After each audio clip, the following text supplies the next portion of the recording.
Awesome. Well, thank you all to my workshop on how to present a product design case study. A little bit about myself. My name is Tim Rosenberg. I'm a senior designer for tech systems, and I work on the Facebook app at Meta. And so today, I'm going to be giving you specific tips on how to present a case study that got me interviews with teams like Facebook, AT&T, and Amazon. A quick disclaimer. So I'll be speaking from my personal experience, and I'm not a representation of my employer. I'll go over my case study and kind of talk through why I added specific sections. And then we'll have some direct Q&A. I think I've answered some of these questions, but then if any questions are not answered, I'll do a deeper Q&A then. So with that, I want to start with like making sure that that you're clear on your mindset. So going in, I think what I first want to talk about is like, well, what is a case study? What is the purpose of a case study compared to your portfolio? So your portfolio should be kind of what attracts people to schedule an interview. So your portfolio should be more focused on, more high level, more visual presentation, and it should focus on the deliverables. The difference between a portfolio and a case study is that with a case study, rather than having a recruiter read your website, you want to tell a story. So you want to present a case study and kind of take them across a journey and make it more interactive. So rather than just saying, hey, here's my portfolio, make it conversational and get feedback from your recruiter or hiring manager to make it conversational. And I would also recommend that with a case study, you have a little bit more of an opportunity to go in more detail than you do on your portfolio. Keep in mind, job applications are extremely competitive. So most of the time, a recruiter might have only like 5 seconds to look at your portfolio. So in those 5 seconds, you really got to grab their attention and hold on to it and convince them that you're an excellent candidate. With a case study, it's more in a focused environment. You have their attention already, so you can go in much more detail than you can if you were presenting your portfolio. So let me share my screen.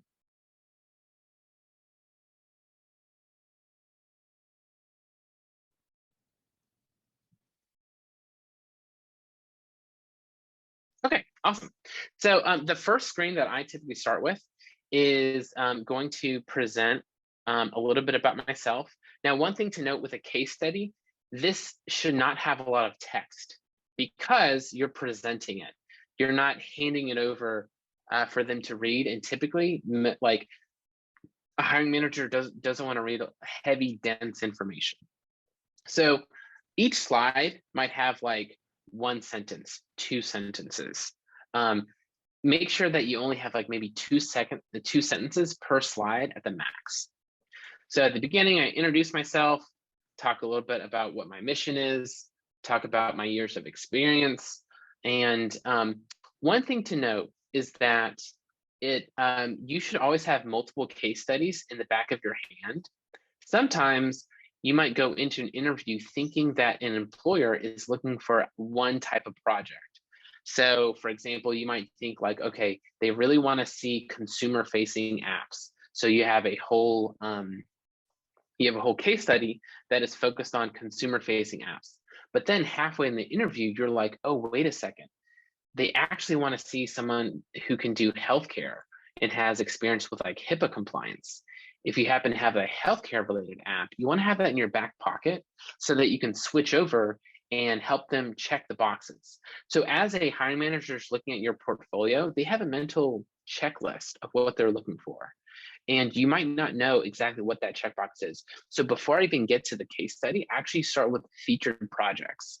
So that way, let's say that, in this example case study, this is more e-commerce related.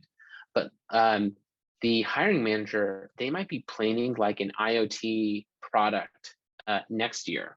And they're kind of looking at that as like in their checklist, but they haven't said it. So what I like to do is show all of the types of projects that I've done before I get into my case study. So here, I'll say, here's a little bit of a glimpse of what I've done. So here, I want to cross a lot of broad different types of projects. So here I'm like, hey, I can do like mobile responsive web applications because they might need like more of a web focus. Here I showcase that I can do consumer facing iOS design, just in case they're also looking for that. But then on the total opposite end, they might be also interested in like seeing like more enterprise related skill sets. So enterprise apps tend to be more technical, less decorative and much more functional. So here's like an IoT example in case that's what they're looking for. They also might be looking for like maybe visual illustration skills. So I do a quick glance of that. And if you notice these featured projects, I'm not going into too much detail. It's just one quick slide and then I skip over. The goal of this is to like right before I even get to one specific example, they see like, oh, okay, this is a well-rounded designer. They have diverse projects, they have diverse skill sets. So even if this case study doesn't check the boxes of what I'm looking for specifically, like maybe they're in the manufacturing industry and I don't have any manufacturing experience, by looking at this diverse set of featured projects, they say, you know what, this candidate, they haven't done manufacturing, but they can do pretty much anything based on like the diverse projects that they've shown. And then I go into like one specific project. Another detail, you'll note that like my YouTube channel, my resume, my website, all and my case study all have a consistent brand. As a designer, it's going to be very important to make sure you have top-notch presentation.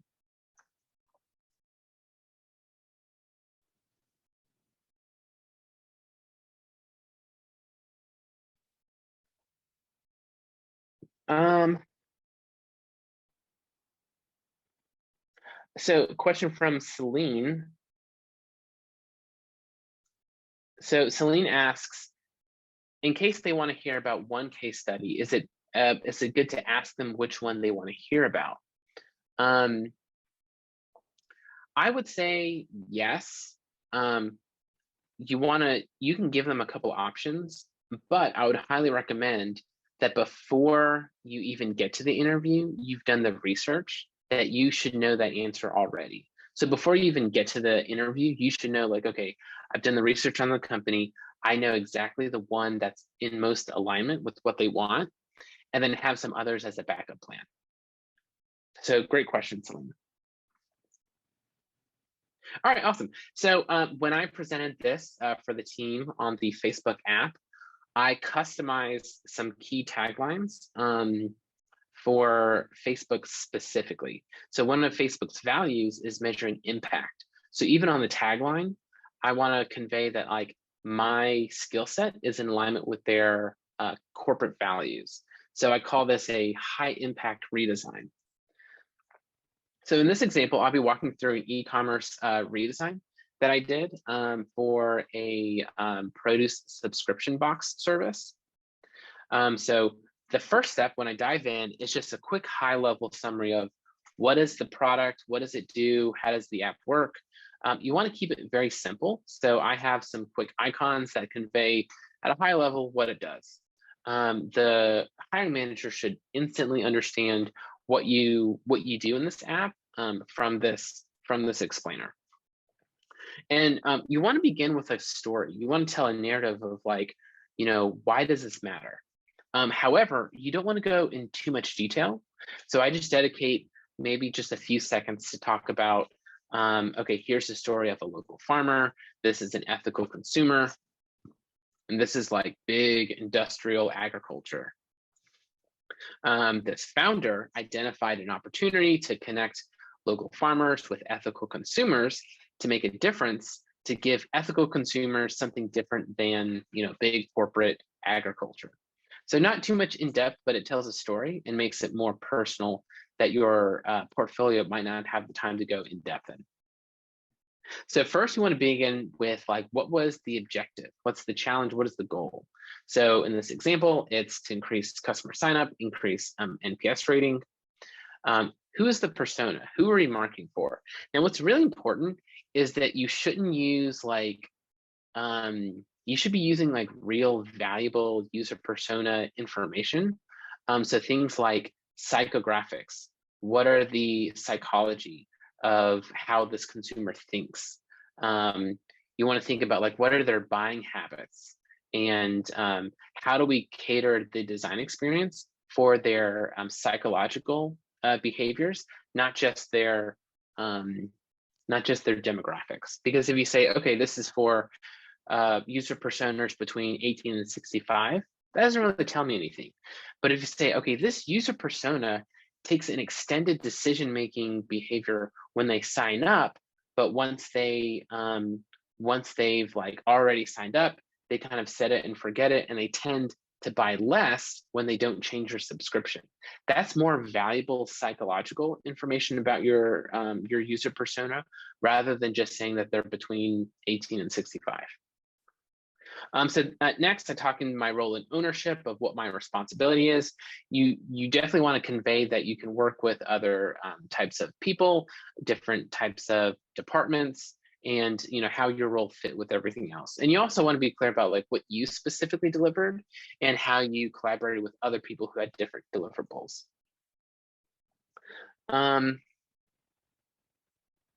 So Allison has a question. Would you use a composite persona instead of a specific? That's a great question. I think a composite persona is also good. But what's important is that there's actionable insight.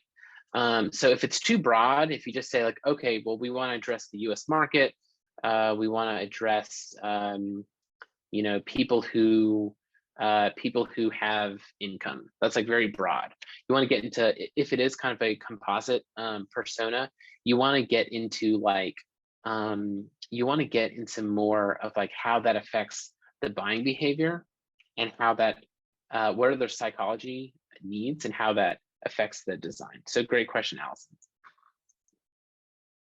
Okay, so it's important to talk about your scope and constraints.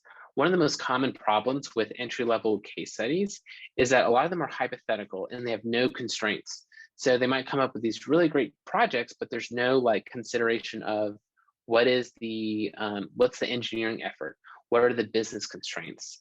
What's the timeline constraints? So if you can demonstrate that you can work in some constraints, that makes a huge impact and helps you stand out from most like entry-level or maybe inexperienced designers, because you can demonstrate that you can work with constraints.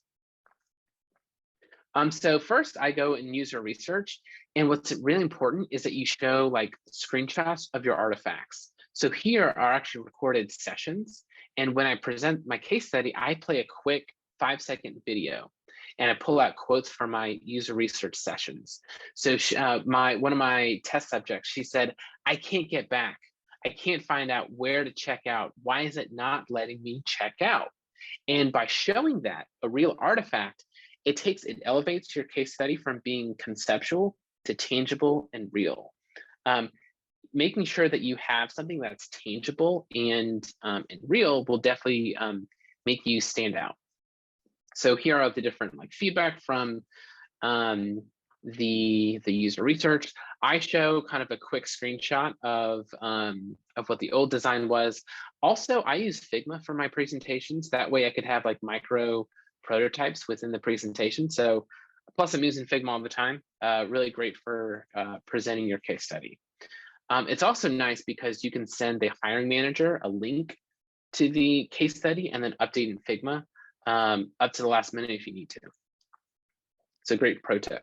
So next I go in the next phase of design, which is more of the UX deliverables. So I talk about like user flows, sitemap.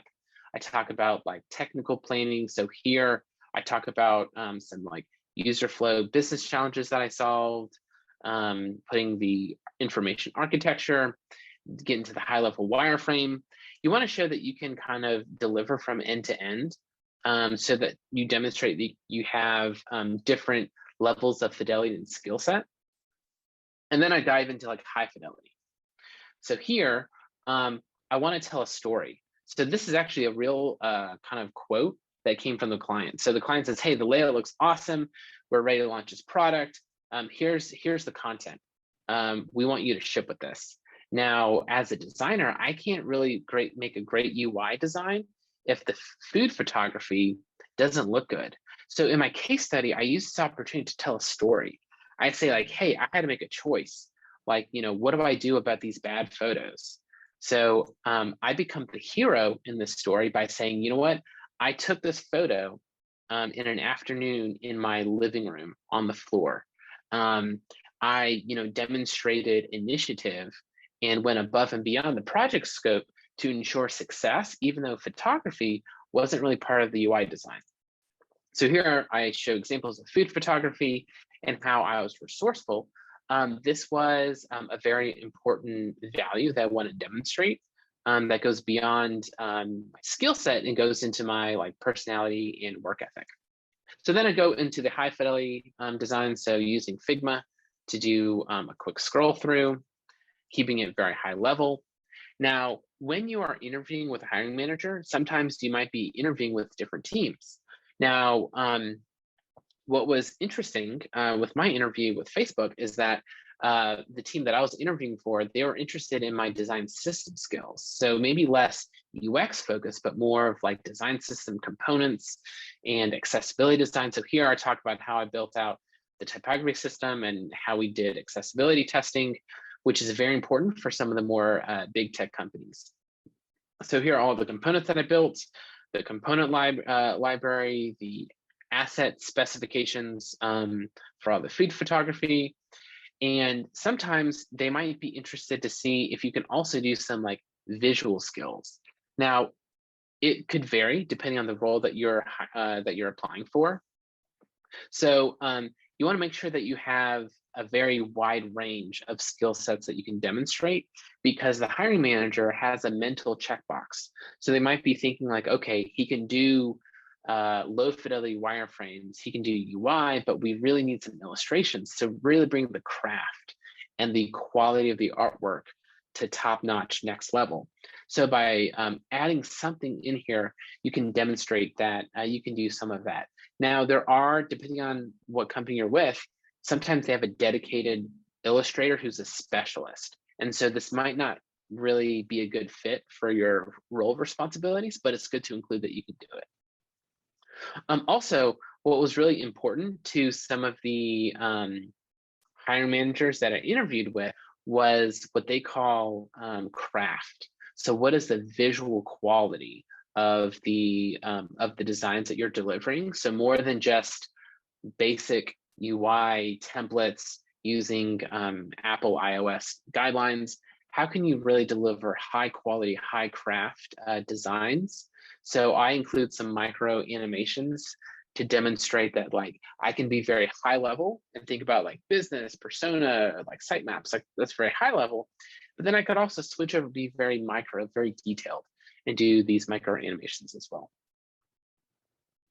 So I just want to do a quick pause before I continue. Any questions so far? So feel free to post in the chat if you have any specific questions on some of the different steps. So I've walked you through everything from the project introduction to the high level projects. And then now I'm getting into the specific deliverables. Feel free to drop a question in the chat.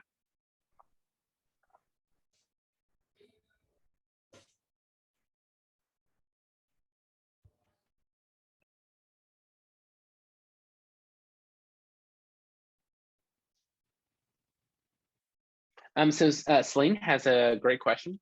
So would you cut out the focus on artifacts if it's only a 15-minute presentation?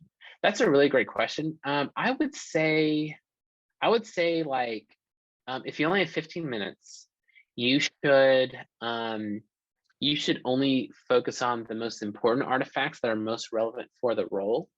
So if you're applying for maybe a visual designer, you want to say okay, here's my illustrations, here's my UI animations, because it's more visually focused. You probably don't need to do all of the business analysis, competitive research. So if you only have 15 minutes, you should really focus on what's relevant for the role. In this example, I think I had about an hour, so there's a little bit more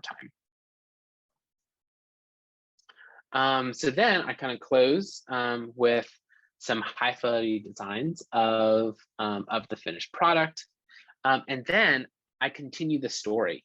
So this is actually a quote from the client. They said, hey, the designs are great, but our developer is struggling to get everything done. So rather than just being a designer, I became a product manager. I'm like, okay, I'm going to get into GitHub. I'm going to manage tickets. I'm going to like categorize them, assign priorities. And even after I launch, I'm going to determine success by doing, heat map testing, click map testing. So I want to demonstrate that I could do more than just design, but even product design and product management to really show that I can take initiative and ownership.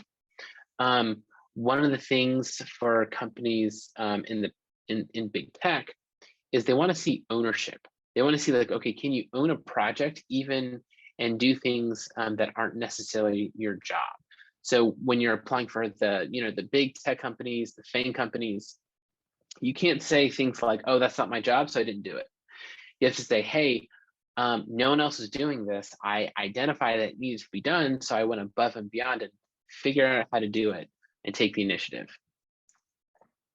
And then you want to show metrics. So this is like an actual screenshot from the client. And these are like some sample metrics. Now, when it comes to metrics, it can be difficult to like get real metrics. So make sure that you kind of plan for metrics before you start a project. And if you can't always do that, so let's say it's a hypothetical project, what you can do is you can go to usertesting.com or get a group of user testings, and you want to demonstrate that, like, based on a sample size, what were the metrics of the user testers that you did, maybe a sample size of maybe 10 users. If you don't have real world, real metrics to use, you can always get a group of user testing candidates to give you some real metrics. In all projects, that is the #1 most important thing to showcase in your case study, is you want to say that, hey, this design doesn't just look good, it increased metrics. So another question in the chat: how to explain your design decisions when you're working with when you work with big tech companies. You can't just say like, oh, well, I thought that this was a great design because I read a post on LinkedIn about this, or I copied this from Dribble and it just looks super cool.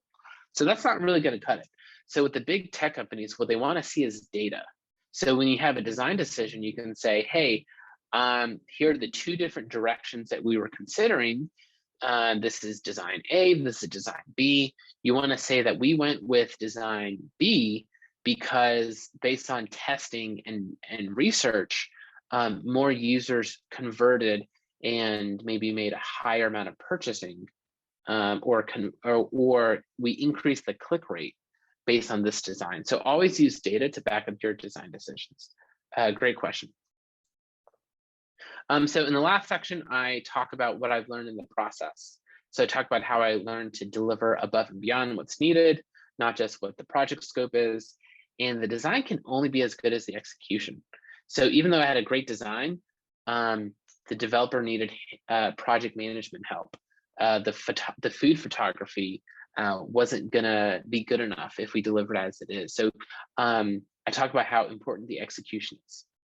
And then also, I talk about how the users from my user testing research gave me more insight than I thought that I knew.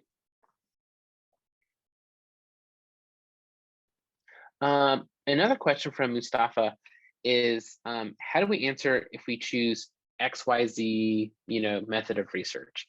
Really great question. I think there's a really great resource that the ADP list team has dropped. They have a list of all the different research methods, and they talk about what stage of the product it is. So when it comes to choosing a research method, you want to validate, like, well, what stage is the product in its life cycle?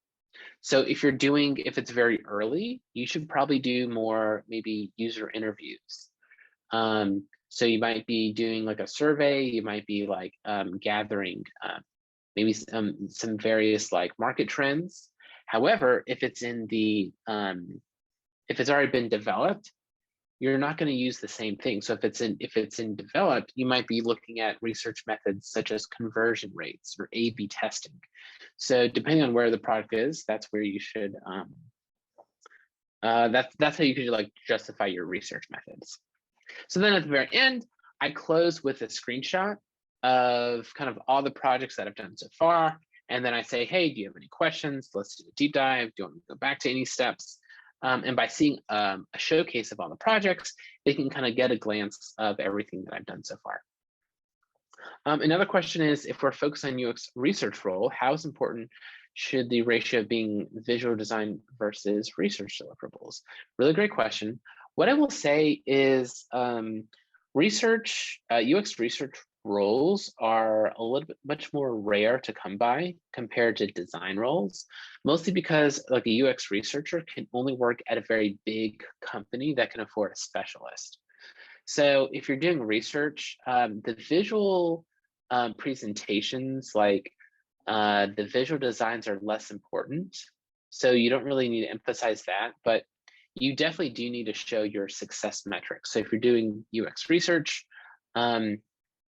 you should definitely include the metrics of success. So let's see, so that concludes the presentation side of things. Let me stop my screen share. And if anyone wants to go on video and ask any follow-up questions or anything more in depth, feel free to turn your camera on, ask any questions in the session, or if you're more of an introvert, feel free to just leave in the chat. So we can leave this open-ended. Feel free to raise a hand if you want to take the stand. So one question that came in the chat: what if user interviews aren't conducted? How do you move with this step? Really great question. So sometimes you do a project and you don't have enough time to do user research. Totally understandable. What you can do is that ideally, you want to do user research during the project, but let's say that it's not always possible. You can go to sites like usertesting.com and recruit a small group of users to test and validate your idea after you've already done it. And then you can add that information to your case study. Now, it's not always ideal, but you want to demonstrate what you can do with the certain circumstances. What's important about case studies in general, you're not always going to have the most ideal circumstances. You're not going to always follow this like perfect double diamond method. Sometimes the process is messy and you skip steps because your decision maker, maybe your stakeholders, didn't allot enough resources or budget to it. If that's the case, make your case study your own and add the steps that you believe are important and actually go out and do those steps and put it in your case study. So for example, if you know that, information architecture is what I really want to focus on, we didn't do it in this project, go ahead and do it on your own and then add it to your case study. A case study is an opportunity to demonstrate what you can do, not always what you specifically did. So let's see. Okay, so Tanvi has a question. Oh yeah, if you want to review some case studies, yeah, let's do a group case study review. Godzi has a question. Do we need to add a prototype video to the case study? So if you are applying for like a interaction design or prototype role, yes, that's totally awesome. It really demonstrates that you can do end-to-end. If you're applying for maybe a research role, it might not be necessary. A screenshot might be suffice. So let's see. let me make sure I'm pronouncing your name correctly. Tanvi, if you want to share your screen and we could do like a group case study. If you have a case study that you want to share with the group, I'm happy to give kind of feedback, and the feedback that you get, the rest of the group can kind of get as well. Sure. Hi. Great presentation, by the way. It was really insightful as well. I can share my screen. Otherwise, if you would like to go with your flow and just see how you would like to navigate with the case study, that's also all right. Yeah, totally. So, so I saw your link. I've sent the link. Yeah, I've put Okay. the link. Do you want to share your screen? Do you have like a Sure. presentation? No, it's actually two Behance case studies that are out there. I'm still working on my website. Okay. Okay. Do you want me to share my screen and pull up your Behance site? Yeah, I was actually curious to know how you would navigate the case study, which is why I was yeah. If you could present the case study. Oh yeah. Okay. Awesome. So do you want to start with this one, or do you want to start with a different Yeah, one? sure. Sure. No, Okay. Awesome. any works. Okay. All right. So Coursera mentors. So what I will say, just to kind of start, just to get Mhm. semantics, this is more of a portfolio presentation. Is this like a? Oh, okay. Is this a slide? Okay, I can see. Okay. Okay. This is good. Okay. This It's a is good. scroll. So, oh, it's pros. So, I would recommend, if you do Mm-hmm. want this to be like in a, kind of in a case study format, I would recommend that you kind of have a slide deck version. So this might be good. This is great for like a portfolio. Mm-hmm. Um, but I think I would also recommend that you have like a presentation version. So, all right, so let's start from the top. So first thing I would say, let's see. Oh, Chris Doe. Yeah, I like him. So I'm glad that you asked him. He's really good. Yeah. Okay, so right first thing is that you should have a lot more visual interest at the top. You need to really capture Mhm. our attention. So let's see some like more visually enriching imagery at the top. So just grab our attention. And Got so it. what I want to know first thing is like, well, this is a new feature idea for Coursera. The first thing I want to know is like, okay, is this for web? Is it for mobile? Is it an Alexa skill? I need to know right now is like, well, what was the platform? So make sure you include a platform, and having that screenshot in the device will help frame what it is. So at the very beginning, like, I'd love to see like more specific of like, what it is. Okay, so then we get into your role. We get into the problem. Just from a visual design, I would recommend that you check out Font Awesome. Okay. Um, so when it comes to icons, you want to make sure that all your icons are consistent, that they are very legible and clean. So this is a really great resource if you want to have really clean icons. And because when I look at your icons, the line quality is a little bit different per icon, and the style is different. But if you use this, a lot of the big time pros use Font Awesome. It makes everything feel very clean and consistent. Okay, so Got we have the problem. We've got okay, so we have the pandemic lockdown. People, we have a lot of certificates. Okay, yeah, this makes sense. There's so many certificates. This is a really great problem. I'm sure that a lot of mentees on this call can relate. it. So we have a goal. Okay, so right now I would say that your presentation, I would recommend making your typography a little bit more digestible. Okay. So right now, all your text is sitting kind of at a medium size, like your problem. All of your big sections, you've got problem, goal, process. Make the type like much bigger. So you can also check out type scales. This is a resource that you can check out. Here you can kind of get an idea of like what your type sizes can be. You want to make sure you have like really, really big and then really, really small, because right now it's reading kind of at a medium level. I do like your colors. Your visual presentation is really good. Okay, so you have empathize, you have all the steps that you take. This is good. You have stakeholders.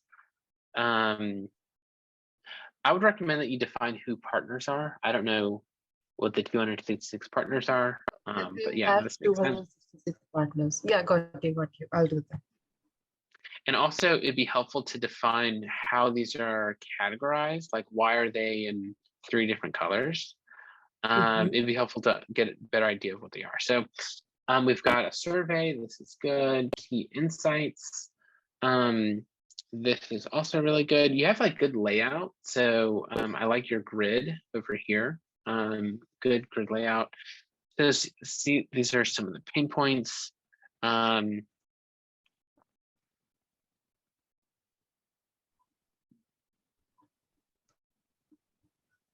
You have your user stories.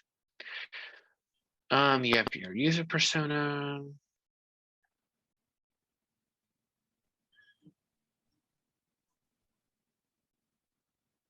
Okay, so here's where I'm gonna kind of nitpick about user personas.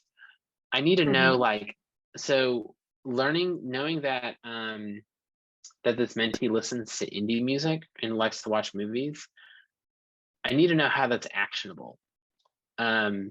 So maybe something that could be helpful would be something like maybe their interest or their psychology is like they are a kinetic learner and they learn by like being in person and interacting with people. They prefer social interaction and they're motivated by connection. So they're not necessarily motivated by competition to be like the best and get the high score. They're motivated by like connecting with other mentors. That might be a little bit more beneficial to know. So make sure that like all of your persona information can map to a specific design outcome, if that makes sense. Understood. Journey mapping. I had a question about the user journey mapping. How do we make it not look boring? Because this is like an area where people would just skip. I mean, no one's going to really read all of this. Yeah, I'd recommend do more with less. So I think the graph, I would actually ignore the top part, just focus on the graph and then label the key moments. So say that, okay, I'm confused at the beginning. I'm desperate. Why am I desperate? Because I just finished my course and there's so many other competitive applicants out there. So I'd say focus on the graph, make it more visual, less of the text. So most recruiters probably won't read everything. And so yeah, same with here. So just focus on the graph and focus on the key moments. And I would actually probably reduce these by half. So you probably don't need like every single step. So maybe you just have like maybe 5. So just say, all right, here's the 5 stages. Here's like there's the user sentiment across all 5, and then label the name of each stage. Okay. Brainstorming, this looks really good. Love to demonstrate in-person ones. We have storyboards. This is good.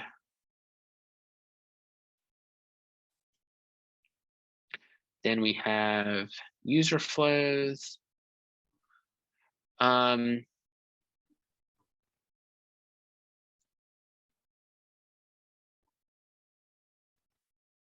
Okay, so are the outlines, are these like sub pages? Yeah, it's more of the architecture that would go behind the particular page. Okay, that makes sense. I would say that so there's kind of 2 types of deliverables, like there's sitemaps, and okay, so let me there's like sitemaps and then user flows. I think this kind of gives me, this feels like a combination of both, but I think you'd probably be better off, focusing on having them separate. So here's an example. So this is my user flow, and it's totally messy. And this is more of like a non-linear flow. But then my sitemap is very structured. So I feel like you're trying to accomplish both. I feel like you should have them as separate things. So your sitemap is going to be like information architecture. Think of this as very like rigid and structured with like parent-child relationships. But then think of your user flow as like a messy web. They're going to go here, they're going to go here, they're going to like jump all over the place, because like it's not going to be as structured if they are going through a flow. Yeah. So so I think if it is a user flow, it's going to be a lot more like messier. But if you want to show like your sitemap, that's going to be much more structured. Okay, so I like your paper wireframes. Personally, this is just a personal preference. I would never want to see this from a designer that I'm hiring, because what happens is that there's a long process to convert these paper wireframes into like finished deliverables, because we have to take a photo of the wireframes, we have to upload it, then we have to trace it.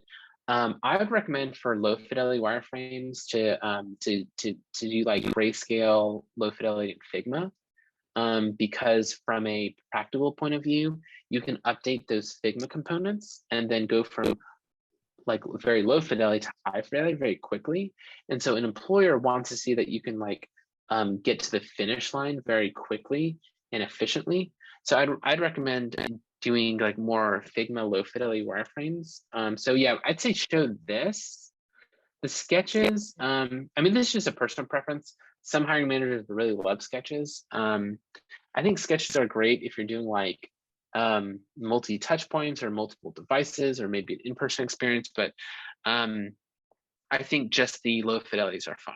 So you got your low fidelity, you have your high fidelity, you become oh, this is great. Yeah, great visual design, great grid system. Love the visual presentation. Love Christo. Then Coursera for mentors. Oh, this is nice. Okay, so you have some like interaction samples. Now, what I really want to see is kind of like a clickable prototype. So let's see. Do you have a clickable prototype? No, they're just small GIFs that are there, around 4 GIFs in the whole high fidelity that's there. Okay. Okay, This got it. one is one of them. Okay, awesome. So yeah, I think in summary, I would call this more like a, I call this more like a, this is more of like something that you put in your portfolio. This is, you probably want like a different presentation for what you put in your case study. So case study is what you're going to present maybe during an interview. That's going to be more of a slide deck presentation. So yeah, overall, this looks good. I think there needs to be a little bit more focused on kind of like what the end deliverable is, and focus on, I would say overall, trim this down and get to the very most important essentials. So I guess, yeah, so just as an example, let me show you the portfolio website I have for the case study I showed you. Now my case study, I think it has maybe like 80 some pages or so, so a lot of pages, but in my portfolio, it's very high level. So I just say like, okay, here's a high fidelity, visually rich hook to get you in, and then here's some bullet points of what I did. And then over here, it's like project objective, 2 sentences, user persona, quick snippet. So very quick. And these are like video samples of the testing, but sitemap, here it is. User flow, here it is. Now, I think maybe if I were to revise this, I'd probably add like maybe 2 sentences. But if you notice, there's not too much text, because you want to make sure that it's skimmable. And And then there's like a clickable prototype to where they can actually test it out. So this is like the envision where they can see it. If I were to do this over, I would definitely do it in Figma. But yeah, so then, so if you see like this, it's very high level, but then in the case study is much more detailed.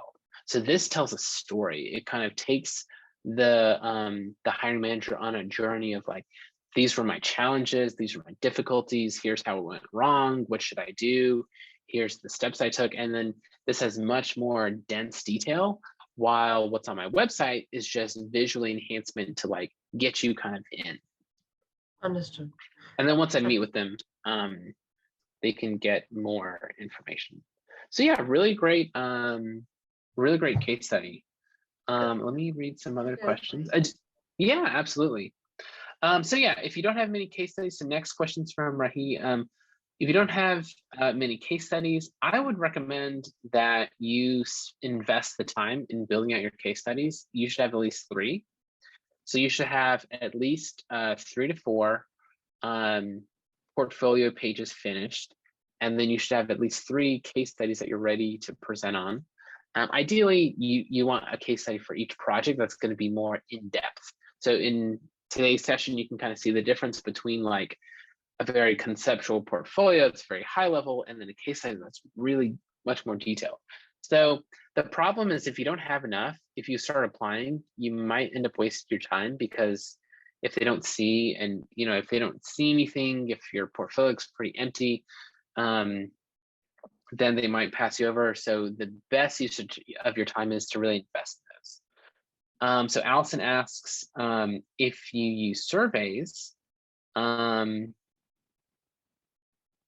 let's see. Yeah, so surveys are so it sounds like this tool, Survey Swap, is a really great resource for getting user feedback. So if anyone's interested, definitely check that out.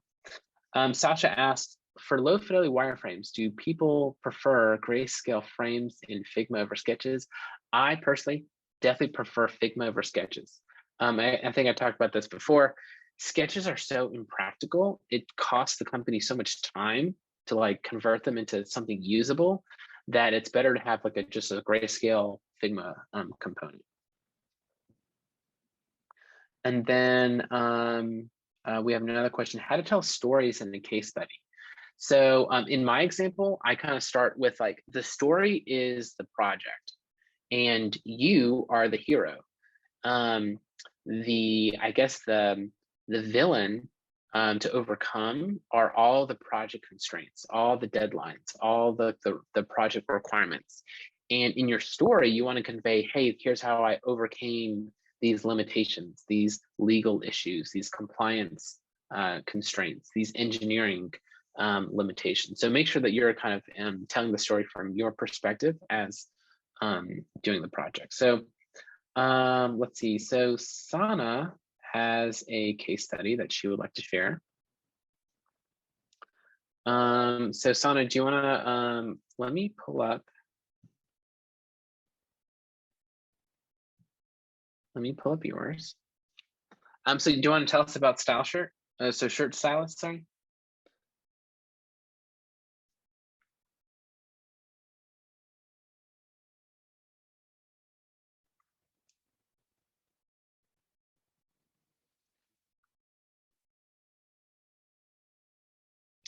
Okay, so this is your first attempt at writing a case study. Feel free to hop on audio if you want to tell us more information. So you're new to UX and you're more on the UI side. Okay. Okay. So I'll try to give you some feedback based on what I know so far. So feel free to jump in if you have more details. So this is a really great featured image. I quickly understand the point of this. I would say I would recommend maybe bumping up your body text a little bit more. It's kind of difficult to read. This is an excellent amount of text. You want maybe two or three sentences per section. 2 is even better. Okay, so here's the problem. Presentation skills are excellent. I love how it's digestible. So shirt stylist is Hong Kong based. Okay, I don't think you need to say attached is the image from their website. I think it kind of speaks for itself. And so in your problem statement, I don't actually understand what the problem is. So to design an app where the user can customize the shirt according to their preference, I would recommend put some sort of metric. So we want to say, we want to get maybe like, maybe 60% of users who sign up for the app, we want to give them a purchase and have them get a customized shirt delivered. So I would say that your problem statement should be a little bit more concise.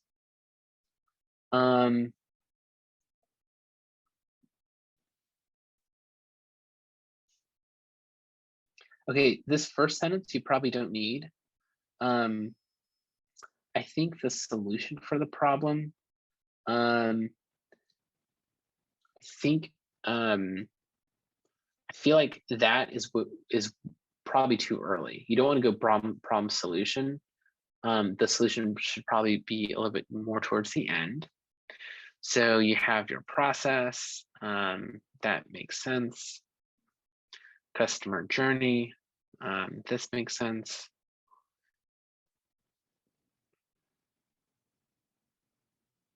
One thing that could be helpful is I'm not really sure why these are color coded. I'm not sure why some are green and some are blue.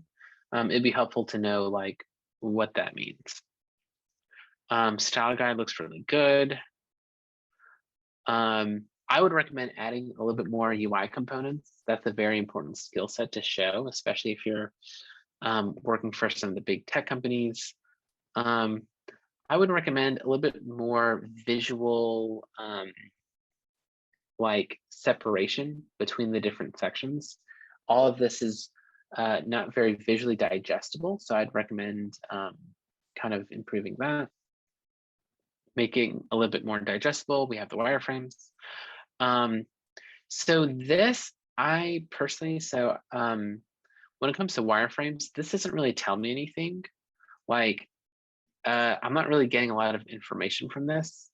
Nothing here tells me like where's the content. If you're going to use low fidelity wireframes, you should use some sort of text content that describes like, okay, this happens. I just recommend some more information here.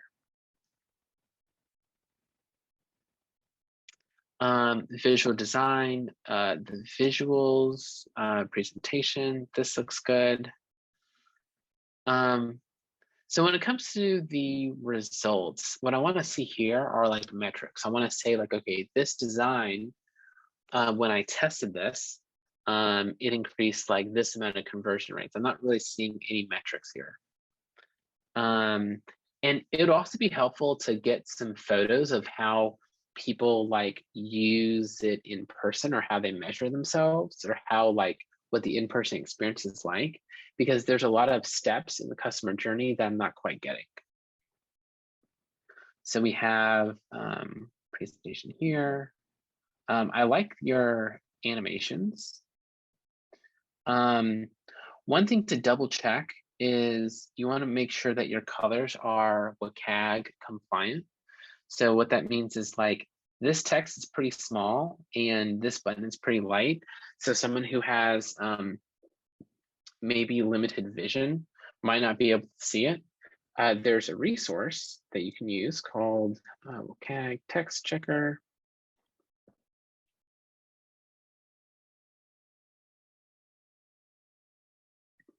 So here, for example, if you have like, now I know this isn't your exact color, but like, let's say if you had a very light, light green,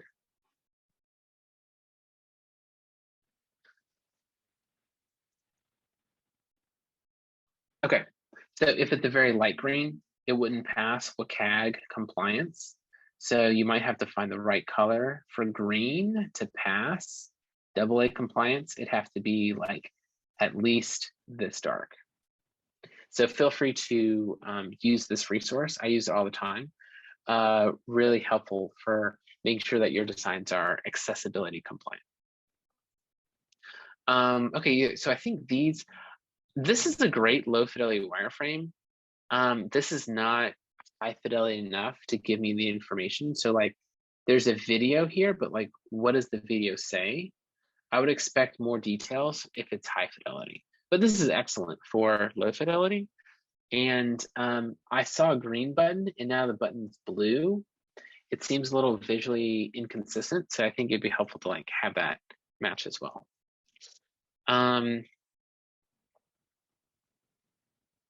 So we have all these steps. Yeah, so make sure that this is a little bit digestible. I would also recommend visually grouping the different shirts. Right now, there's not really a visual separator that separates the first shirt from the second shirt.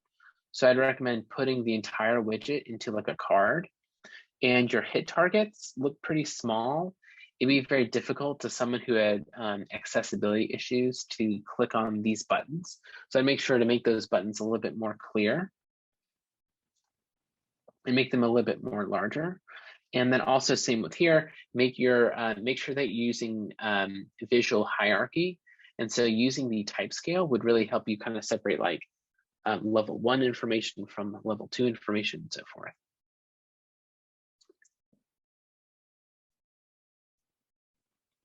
Yeah, so really great micro animations. Those are great. And if possible, I would recommend that you avoid using lorem ipsum in a high fidelity. It's totally okay if it's low fidelity, if it's a draft, but if it's the final presentation, this is a great opportunity to tell a story. So maybe here you can say something like, hey, I will not be home when this arrives. Please leave it at my front door, or something like that to make it more relevant and make the content kind of give more insight to the user story. To answer Dulce's question, yes, we'll be able to watch the session later. For those that are just joining, we're almost wrapping up. And a few more questions. So you can join, I guess, like, if you want to see this later, subscribe to my YouTube channel and I'll be posting it there. Okay, so I'll take this one last question before I wrap up. If there's any tips for beginners with fictional projects. Okay, so this is a very common thing. So when you first start out, of course, you don't have any real experience yet. So if you're just starting out and you have to do a conceptual project, I would recommend like address like a real tangible problem. So something like, for example, design an app that helps people who are in a wheelchair find accessible restaurants in their area. That's a real problem that people are really facing. Now, what I wouldn't recommend is like, here is an Airbnb redesign.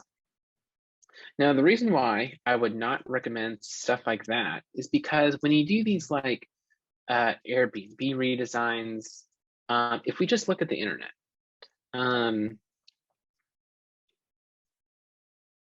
let's do a quick Google search of how many people are doing Airbnb redesigns. Okay, so we have one here, we have one here. This whole page, everyone's designing an Airbnb redesign. It is like one of the most common redesigns that I've seen. So everyone's kind of doing the same thing. So if you talk to a hiring manager and you've got a fictional case study, don't use something that's common. Address real social issues that are impacting the world, and it'll really stand out. So think about like, how can we make, how can we make the world more accessible to marginalized communities? How can we kind of fix a lot of social issues? That's going to really help you stand out if you're working on fictional projects. So that pretty much concludes today's session. I believe I've answered all the questions in the chat. If you want to get a recording of the session, feel free to subscribe to my YouTube channel, and I'll be uploading the video there. So if you have any additional questions or feedback, I will post a link to my ADP list. So if you want to leave some feedback on my profile, let me know what you thought. And I would love to see you at my next session. Does anyone have any topics that they would like to see covered next? What are some different topics?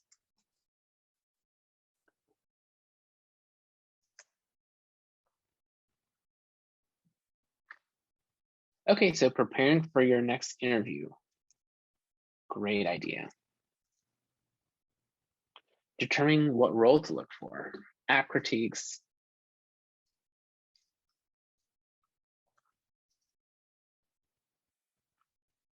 Okay, awesome. So I'll use some of your feedback in my next group session, and I will see you then. So feel free to stay tuned, stay connected to me, and I will let you know when I'm hosting my next group session. Thank you all so much for your time. I can't wait to see you next time, and hope to see you again. All right, take care.